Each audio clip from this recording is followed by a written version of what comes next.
Munuainen.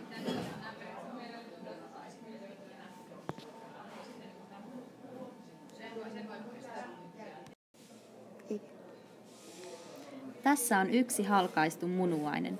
Munuaiset ovat ihmiselle elintärkeät. Ne puhdistavat verta ja erittävät jäteaineet virtsana ulos elimistöstä. Munuaiset myös ylläpitävät neste- ja suolatasapainoa. Tämä on munuaiskotelo. Se suojaa munuaista ulkopuolelta.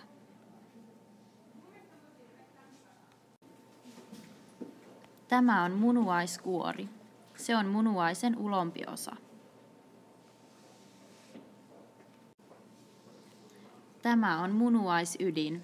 Se on munuaisen sisin osa. Tämä on munuaisallas. Se kerää virtsan munuaisytimestä. Tämä on virtsan johdin, joka vie virtsan munuaisista virtsarakkoon. Ihmisellä on 2 munuaista.